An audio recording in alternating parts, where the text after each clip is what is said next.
One last thing before I quit, I never wanted any more than I can fit into my head. I still remember every single word you said and all the shit that somehow came along with it. Still, there's one thing that comforts me since I was always caged and now I'm free! It's going off with Rap Critic. And Muse. Was that one note samba going on there you had singing? Dave Grohl does that whole thing in seemingly a single breath. And I'm always amazed by it when I hear it because he's fucking screaming it. Like, more so than I was doing there. And I always wondered if they were like outtake reels because I want to hear him fucking up. Right, like the first time they did it, you know what I mean? Where it wasn't. Oh yeah, he wasn't fully warmed up, you know. Like you want proof that he is a man, right? Like, how did he just do that? We got two albums that we're reviewing this week. Both mid-'80s alternative pop, That's right. Alternative rock. We are not planning stuff. this, ladies and gentlemen. No, it's weird how this shit just kind of happens. We're gonna start with Warren Zevon, Sentimental Hygiene, requested by Snerd Burglar. And RC, we talked a little bit last week about Warren Zevon. You had mentioned that there was a friend of yours who had been kind of going through Warren Zevon's things, and I'd mentioned that I have a past listening to some of the older Warren Zevon albums, and I admitted that Sentimental Hygiene was one I had never listened to in full until this week. Oh, and for those who don't know, he is the man behind Werewolves of London. Yeah. It's really the only song of Warren Zevon's besides maybe Excitable Boy that gets radio play. Right. And Excitable Boy is just weird enough that they don't really play it for specific lyrics. If you know, you know. But Werewolves of London, yeah. A little bit of random trivia for you. After Warren Zevon passed away, one of Warren Zevon's quotes about, like, because he knew he was dying for a minute, and, like, he put together a final album with, like, a whole bunch of fucking friends, very reminiscent of this album, but we'll get to that in a second. And he said, as a word of advice to people, like, hey, you know, you're dying, what would you say to those, you know, as a dying man? And his quote was, enjoy every sandwich. So there's a tribute album called Enjoy Every Sandwich, and it's a tribute to Warren Zevon. Aww. The fucking most well-known track, Werewolves of London, covered by Adam Sandler. What? Because he does the fucking noise like, ow! You just made me so, just blind flames on the side of my face. Just God dang you, Adam Sandler, worming your way into my life in one way or another. What I mentioned before about getting all your friends together on a cut, this album is star-fucking-studded, and the main backing band, your drum, guitar, all that, are the members of R.E.M. What? Wow. Wasn't expecting that shit. And Warren eventually went on to create a supergroup with those same members called Hindu Love Gods, and it's like a blues rock thing. Wow. They put out like one album, and Michael Stipe, the lead singer of R.E.M., does harmonies on one of the tracks later on. But for the first cut, Sentimental Hygiene, the title track, I feel like I might have been able to pick up on this if I didn't already see it and ruin it for myself. But this sounds very much like a Neil Young song, and that's because Neil Young is on guitar. There are a few other ones, but we'll get to them as we get to them. I'm just going to throw it over to you first of all. How did this album hit you? What did you think of Sentimental Hygiene? So, as someone like, I only knew Werewolves of London, a song that's like, it's fun and kind of like fun and silly, but the way it's written, like, you can tell this guy, like, does write songs, but this is, like, it's in the vein of the type of, like, brand of writing that he has, but you know it's not exactly, like, this is the novelty version of that, right? When you hear Werewolves of London, right? Then I hear this album. It is a goofier cut. Yeah, and then I hear this album, and this is like, you know, it's not that it's like that off with the type of way that he writes, but there definitely is a lot like more going on. But still, at the same time, I gotta say, and maybe it's just because it's this album. You know, I think his career started like a little over a decade before this, right? So he's like in the thick of it by '85, right? This is, I think, the 6th album for him. Yeah, this one kind of gave me you know those vibes, you know, George Harrison in the late 80s, I got my mind set on you, where it's just like, I know this is a respected singer-songwriter, and I know that for a fact, but I don't know if this is necessarily it. I don't know if this track is necessarily it. You know, as someone who has prior experience with Warren Zevon, I will tell you this is not it. Okay, I'm not crazy. See, there's always that middle thing where I'm like, oh, but I don't know rock like that, so maybe this is like the super respected best album from his discography, and I'm a hater, you know? Like, so, obviously it all comes down to preference, and music is subjective, and whatnot. But for me personally, I don't think it gets much better than his first 2 albums produced by Jackson Browne. They're more singer-songwriter-y. His humor is a bit more biting. It's dark. It's, some of the songs are, like, legitimately heartfelt and, like, really fucking hit you. And it's like, oh, man, this is a fucking bummer. But then you get to this album, and I'm just gonna skip ahead to a couple songs on here, like Reconsider Me and The Heartache. For me, are just like forgettable 80s pop rock that it could be anybody. Damn. Like, they have no personality, besides the vocals, like, especially Reconsider Me, not a fan of Warren Zevon trying to hit high notes on that one. Yeah. See, no. That's the thing. Like, I was actually about to give him some love on The Heartache. I actually thought that was, like, you're right. It does fit into the sound of the, right, you know, that more tuned down, soft rock, you know what I'm saying, sound of the 80s. We all know what it is, you know, when the record label people figured out what kept people from changing the channel the most, right? You know, when they figured all that shit. So, you know, you hear that on there. But I actually felt like, you know, like he was at least able to put you in the moment with The Heartache.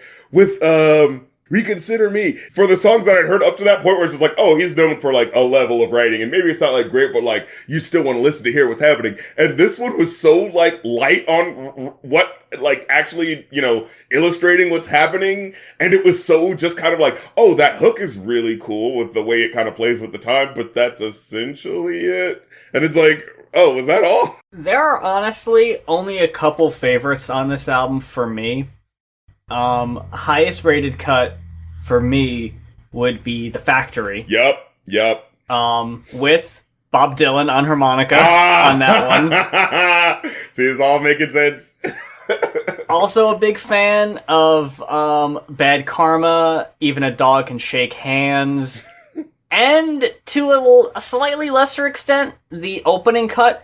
And I'm only going to say to a lesser extent because I don't exactly know what Sentimental Hygiene means, and I don't know if I have to know or if it's important. Like, is it one of those things where it's just like it's just what would mean self-care now, but they just didn't have the word for that back then? Like, you know, maybe, yeah. It's what the world needs now is some sentimental hygiene. Like, okay, like, what? Huh? Like, oh, you know. Like, you know how hygiene, like, to take care of your body, but, like, sentimental hygiene, so, like, to take care of people's souls. But it's just, like, that weirdly, slightly overwritten thing, you know? and the way he keeps repeating it, like, oh, this is gonna be the fucking phrase of the year. Sentimental hygiene! You know? Yeah, it doesn't really click. Yeah. But musically, this song fucking rules. Like, fucking Neil Young is killing it on guitar. He gets a couple instrumental breaks in between. And, yes. Fucking awesome. Right, those are great. Then, from there, though, we get Boom Boom Mancini. Hurry home early, hurry on home. Boom Boom Mancini's fighting Bobby Chacon. We're gonna repeat that a lot, so So, Warren Zevon, close personal friends with Ray Boom Boom Mancini, writing a song. So I saw, yeah. It's only mentioned very briefly in this song, but you would imagine that that's what the whole song would be about. Yeah. That Mancini got in a fight with Dooku Kim in the early 80s, and after going 14 rounds... 5 days after the fight, Dooku Kim, unfortunately, tragically passed away.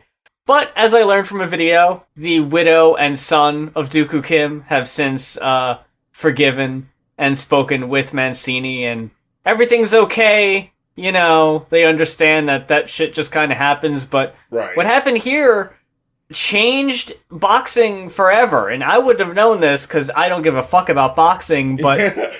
This is why we went to 12 rounds as a maximum. Because of this. Because someone fucking died. And I don't know if people necessarily want me to review this album in the context of his discography, but I can't help it. But I've heard him write better songs is the thing.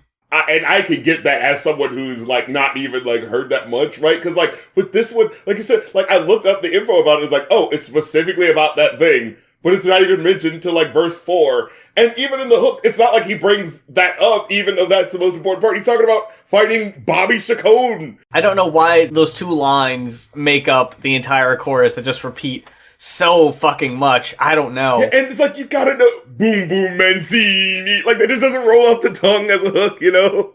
So that one is kind of middle of the road for me. But the fucking Factory... Jesus Christ. This is what I really like, the kind of angry, bitter social commentary we get. Especially at the very end, where... It goes into off the rails. Kicking asbestos in the factory, punching out Chryslers in the factory, breathing that plastic in the factory, making polyvinyl chloride in the factory. And he starts singing even more unhinged each time. Like, you know, the song starts off being like, yeah, I'm a union man and I got a job and everything's okay. And then it's just like slowly realizing that, like, oh God, I'm dying over capitalism. I really like the spirited vocals from Zevon. Like, he's putting his fucking all into this one. And he doesn't do that a lot on this album, unfortunately. It's only like this and maybe one other song where he's really, like, fucking putting his heart into it. And it's the shortest track on the album. Like, fuck me. It's not even 3 minutes. And both of the songs you brought up were songs I was just like, this feels like what he would be known for. Like, I immediately got that. And so when you bring up this album, it's like, oh yeah, he's known for da-da-da. Because the rest of the song, they felt like warmed over, what you call it? George Harrison, like, late 80s song, you know, dude who used to be respected in the, you know, 70s and shit, but going into his 80s and, like, I don't know if it's, like, still writing in a certain way that's just kind of, like, past now. Because, like, some of these songs I listen to, it's just like, if this came out in the early 70s, I could see this being a passable radio song. So something feels very, like, not finished about this, but, you know, there's that level of, like, but this is the respected artist from such and such time, so don't question them, you know? But it's just like, but is this the best, though, you know? I got a much more of a Randy Newman vibe, another one of Zevon's contemporaries. And this feels weird as if someone hasn't you know, seen our episode on Randy Newman, but I think you give Warren Zevon here too much credit, honestly. On this album, yeah, absolutely. I think I want to say they worked together at some point. They had to have. Feels right. The songs I liked the least, Heartache and Reconsider Me, if those were sung by Randy Newman, I think I would have liked him more, because he has that more fucking droopy dog energy. Yeah. You know? And Zevon, I like when he's really putting his fucking heart into it, so when he's giving you, like, top 40 contemporary radio vibe, it's just, like, wasted potential for me. The one I felt the most about was Trouble Waiting to Happen. That was the one where I'd first written it down, like, yo, this got big late 80s George Harrison energy. Like, yeah, I could see that for sure. You know what's funny about that one, too? Brian Setzer of Stray Cats is playing lead guitar on that one, and you can't fucking tell because it's a piano-focused track, and, like, I don't think he gets any guitar solos, so What's the fucking point? And it's just like the trouble waiting to happen. One lyric about something that it's trouble waiting to happen. Yeah. And it like just keeps doing that. And that's where I was getting that like, I got my mindset. This song is just 6 words. I was like, oh my god, did you have anything else? I thought it was catchy, but it didn't go anywhere. That's like, what I mean. Yeah, like trouble's waiting to happen. What's the trouble? When does it happen? Yeah, and like with a song like this, it's like, you know, at least with da da dun da da dun da da da da dun da da da da living like that. You know, it's got the hokey little part at the beginning, but like it goes in, it digs in, something happens. You know what I mean? Like that's how a lot of these songs do work, where you're just like, oh, it's a fun little beat right here, da da da. Oh, but then we get in the verses and something different cracks it up. You know, like something's happening there. But it was just like, oh, we're just gonna stay on one this whole time? Like, you know? So what you're saying here is Warren Zevon could have used random reggae interjections. What does it matter to you? You know what? I love reading about that. Someone was like, hey, Paul, why is there a random reggae break in your fucking James Bond song? And it's like, I don't know, we listened to a lot of reggae at the time, so we just wanted to put it in there. I'm a fucking Beatle. I can do whatever the fuck I want. And that was just the thing. And people just went, okay. Like the late 70s, early 80s, like so much like, you know, of course, what was, you know, the British rockers at the top, like they were taking so much from like Jamaican, you know, artists and stuff like that. And, you know, it's kind of funny, like that the taking from Jamaican artists kind of butted off for white musicians into like what the 80s rock sounded like, the 80s rock sound sounded like, and with black musicians with hip hop. Like, it's just like, we both just took from Jamaica and just sprung into these two different things. But yeah, what else happens? Detox Mansion. That one at least. Oh, okay, yeah. Yeah, that one rocks a little bit, but you totally get, like, I still get those George Harrison vibes, but this at least feels like, oh, but he's actually writing about something that he's going through, which is, you know, older rocker men hanging out in the, you know, the methadone clinic or what have you. You know what I'm saying? Like, I feel like we got a very similar song like this, like about like drug use and whatever, but it was darker and it was more witty. And not just, hey, me and Liza Minnelli are hanging out.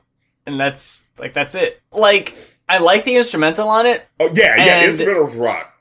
And I always like Warren Zevon singing. And it's got a little bit of dry humor, but, like, not enough for me. And especially if it's an autobiographical, like, you're singing about an actual thing, I kind of expect more details. Or, like, I don't know, it just felt kind of like it just didn't go anywhere. Yeah, that you were describing so many of these songs with just that sentence. Like, there's an idea, it just doesn't. They just don't go anywhere. Yeah, it's just like, oh, I mean, like you like even a dog can shake hands, and I liked it for its energy. But even then, as I'm thinking about the lyrics, like, I'm trying to think, like, so what's this song about now? That one was about, like, the record industry. Yeah, but, like, it's so, like, silly and goofy with the lyrics, like, you know, I mean, I did like the gravel in his voice at that one point where he goes, like, don't lose your head, you'll end up dead, you'll be living in the valley someday, hey! Like, there's a But it was just so, like, as I was listening to the song, like, I could so picture the late 80s MTV music video with the you know, cheesy fish islands and the really foggy cinematography with the huge dog putting its paw up to the camera. Even the dog could take hands. You know what's funny? Like, what is this? When I was on Genius, I kept seeing that there were music videos for the songs, and I was like, I don't need to see those. That's not gonna... I feel like I'd be very, very embarrassed, and I'd feel very bad for Warren if I saw those. I don't need to see those. Yeah. So let's just let's quit dancing around it. Can we just fucking talk about Leave My Monkey Alone and what the fuck this is doing here and what this is? What are you doing? Stop.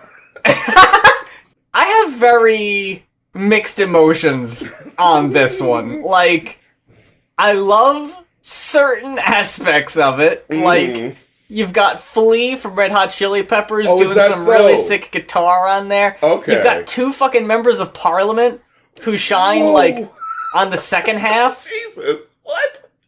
when Warren just kind of like sits back and you just hear like other voices just kind of like doing that like funkadelic chanting, and it's like, and it gets super funky towards the end. See, okay. That's like when Parliament like kick Warren out of the studio for a few minutes, and just like really decide to take over. Yeah, I don't. As soon as I saw this album is known for its leading single "Reconsider Me" and its dance cut "Leave My Monkey Alone," I just went, "Oh, is that so?" A dance cut from Warren Zevon. You don't say. Oh, got the ladies on the floor.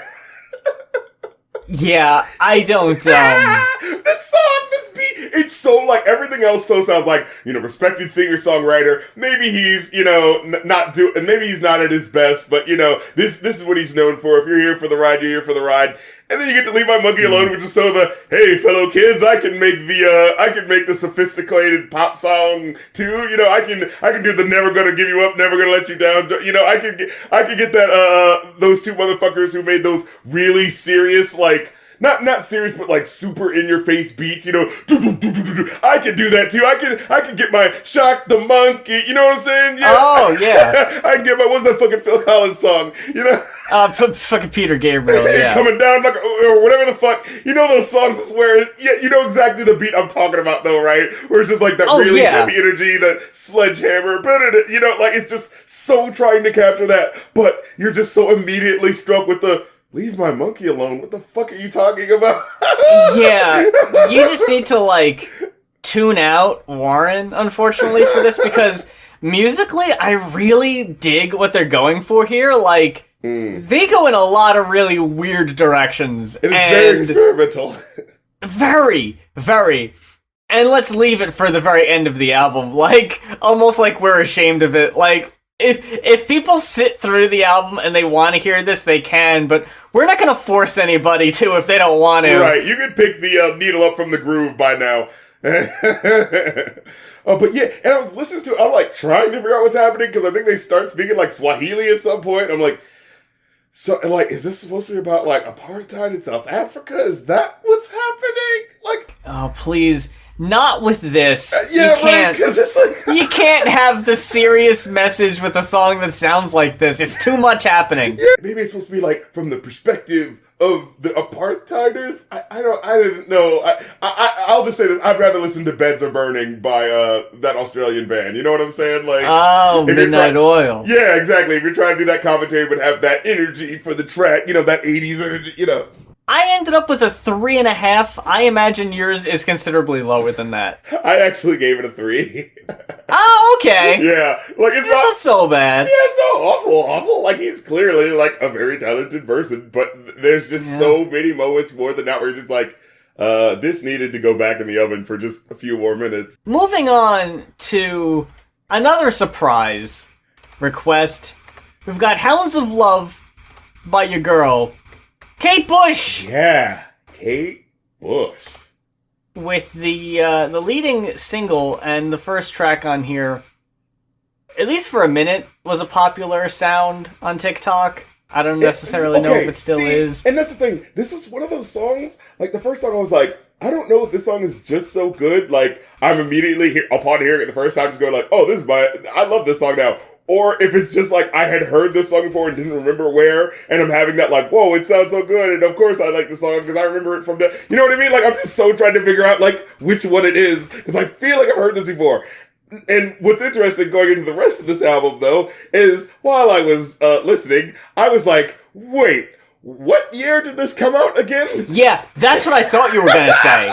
Because, holy shit, this album is like oddly timeless. This does not, right off the bat, sound like it's from the mid-'80s. No. This is very much ahead of its time, in a lot of ways. Like, with that big, cavernous sound that it has throughout some of these tracks, yeah, it sounds like someone from now times trying to imitate the 80s, but like with the technology they have now and the things that you can do to really make it clear and pop. But like they're doing it so well back then that you're just like, no fucking, like, it feels like a tribute, like an updated tribute, but like, no, this is just how good this sounds. And I'm just like, my top was being blown back because I was just thinking like, hey, is she contemporaries of Florence and the Machine? This chick was, and I had that moment of like, yo, I remember Big Boy. I always remember Big Boy was talking about like, back in the day, people always talk about like, influence and stuff like that. I remember Big Boy saying that one of his favorites was Kate Bush. And I remember that throwing a lot of like indie heads off, like, whoa, like, the cool pimp, you know what I'm saying? Pimp and, alligator shoes wearing dude is listening to Kate Bush, like, what? But then, like, go back to it's like, nah, you see the fuck why, because this is just good shit. This is just... I was gonna say, this sounds like a lost Florence Welch, Florence and the Machine album. It has that exact same energy, and you see where the songstresses of today fucking get it. Like, they're trying to do something this good. Like, this is the bar. Yeah. This is where people are striving to be at, I think. I thought this was like a fresh-faced person being super experimental at the time. You know what I'm saying? Like, fucking showing, a fucking young upstart, right? Like, doing things a little differently. And, we're listening, like, it was just so funny that, like, we're listening to an album from, what I thought was, a veteran in the music game. Like, maybe, a little luster's gotten off of the star there a bit. And then you hear this woman who's just like, I thought this might have been like her first album and she'd been working on this for like a decade or some shit, like, cause that's what you have to do to make this shit sound as good as it is. And it's like, holy shit. Like, and that's how, like, we're not being biased here with our sounds, right? Like, oh, these are just older albums and, hey, you just gotta take it with it. No, this shit sounds so fucking fresh. And that Warren Zevon album sounds so fucking last year. Like, very stale. Even in the 80s, I'd be like, bro, this is last year. This Kate Bush had been making art rock albums since 78. But this is, I would probably have to say, the most well-known album, because I think Running Up That Hill is the one, or at least is one of the tracks that people equate Kate Bush with right off the bat, one of her most well-known songs.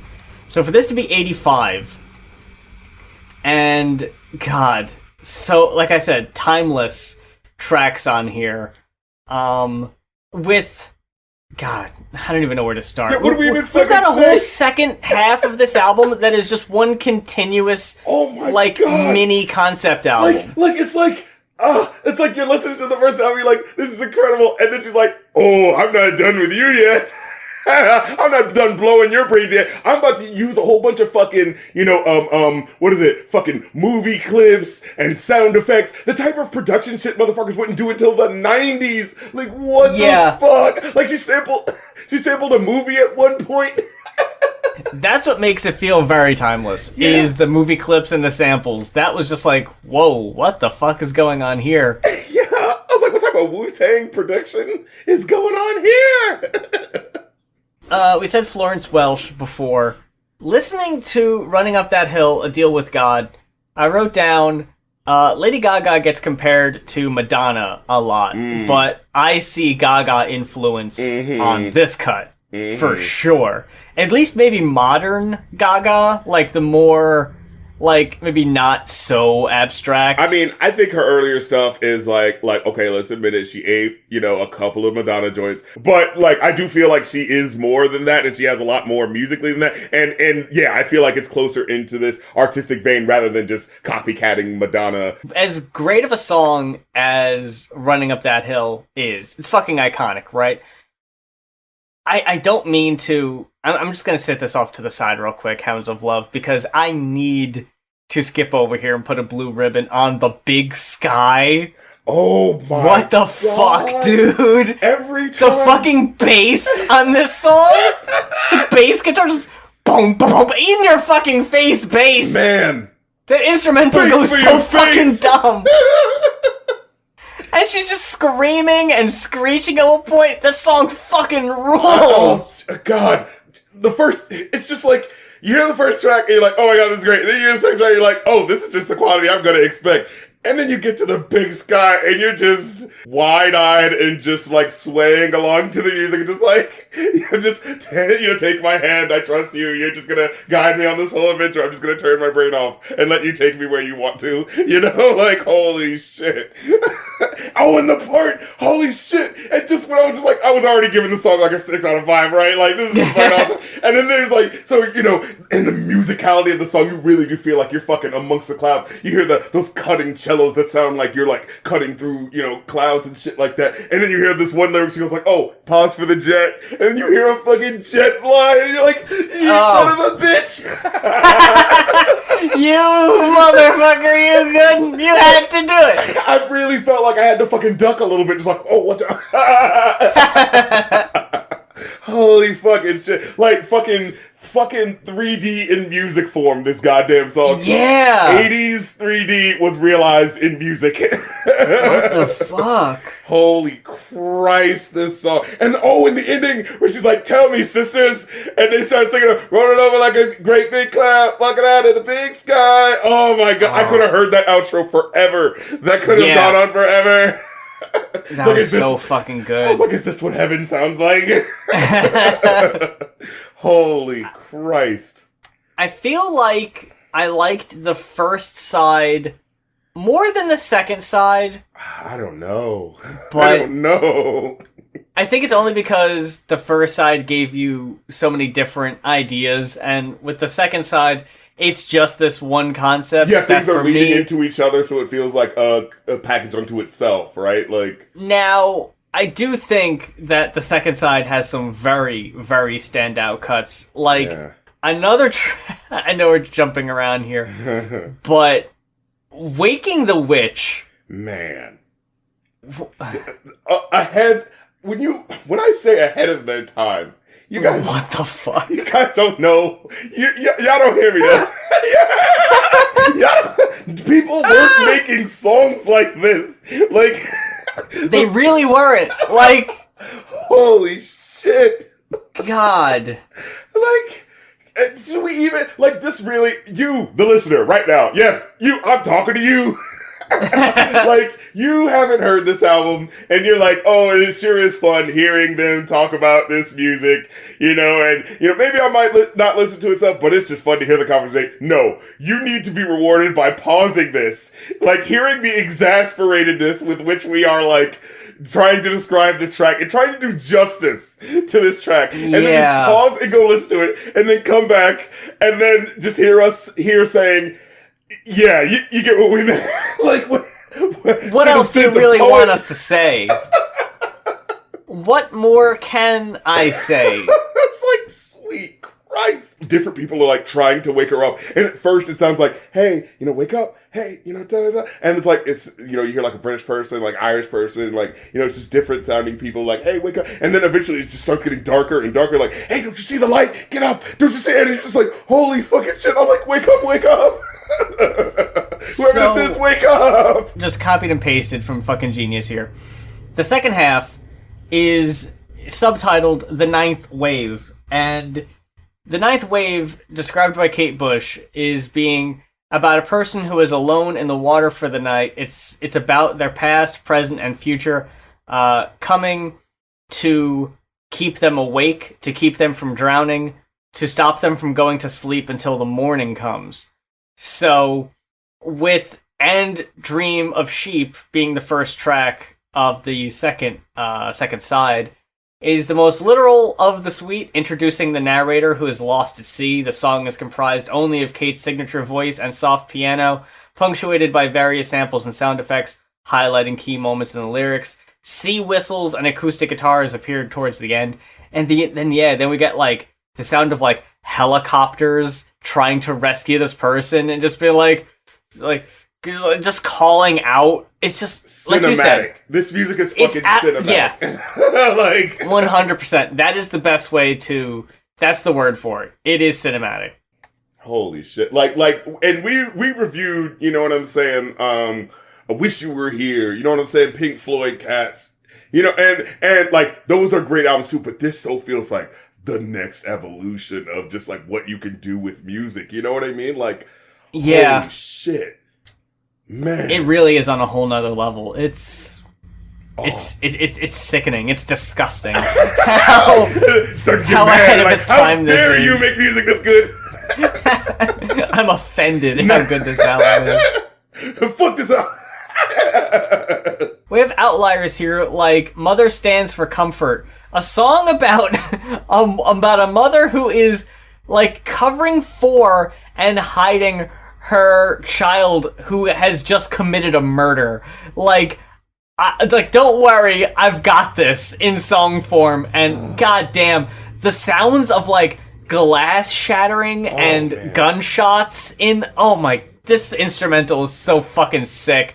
So dope. This is what I'm talking about. Yet you hear the glass shattering, and then you hear like something else starts cracking, but then you hear the cracking start to become part of the beat in this weird way. And like while it's happening, you hear this hypnotizing melody, and then you hear like the bass. It hits in this really hard way at first, where it sounds like another sound effect, but then it kind of pulls back, and you hear the melody, and you're like, "Where the fuck are you taking me in this music right now?"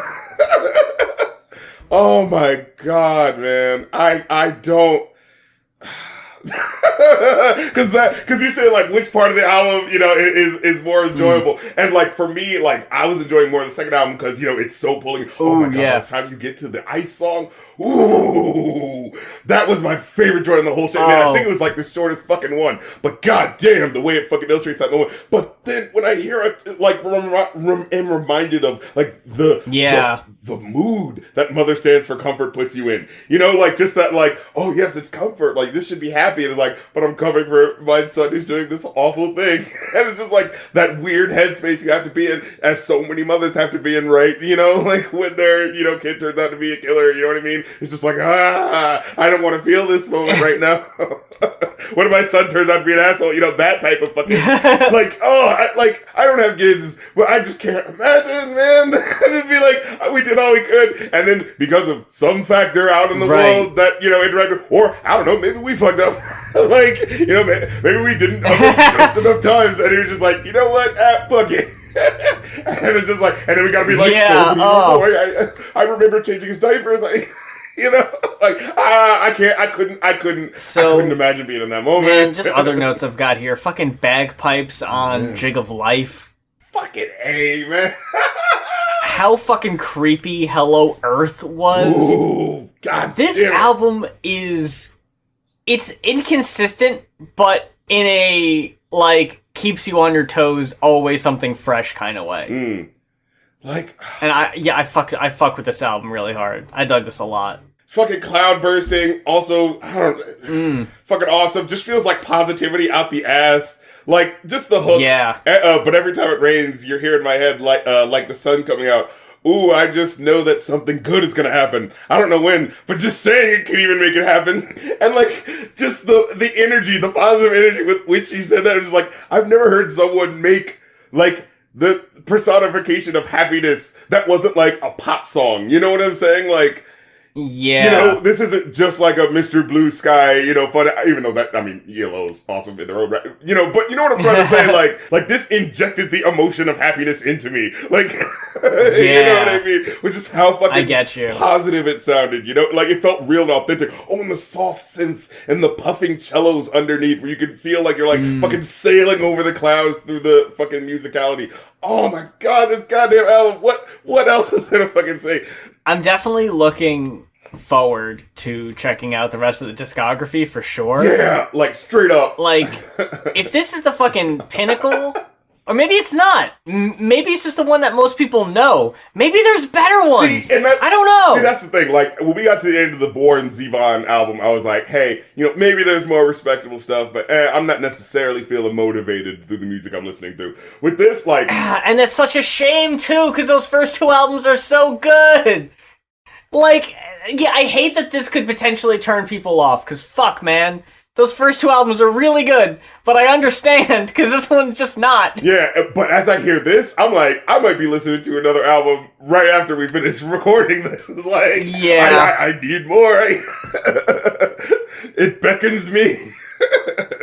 But yeah, then you get Dream of Sheep. Oh, and the way the outro for this the way the lyrics set it up, She's like, ooh, the breath is warm and they smell like sleep.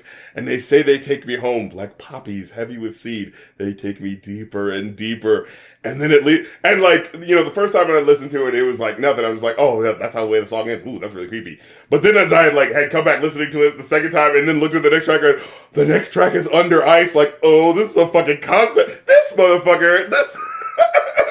Because this track, like I said, is my favorite one. And there's, the track is about, being under, water under, in the middle of winter when, there's the layer of ice that's frozen over the lake. You know what I'm saying? And being underneath that. And then, just how you hear the lyrics where you hear it saying, there's something moving under the ice, moving under the ice, through the water, trying to, and then you hear in the background, it's me, get out of the cold water, it's me, something, it's me, someone help them. It was just like, holy fucking shit. The way you could just see, the bubbles coming up to the ice, and the banging, it's me. And, her, when you're in shock of something, you don't realize what's happening. It felt like her coming to the realization that she is in this moment. After that shock happening, you're like, oh my God, this is insane. Look at this person underneath the ice. That's crazy. And wait, it's me.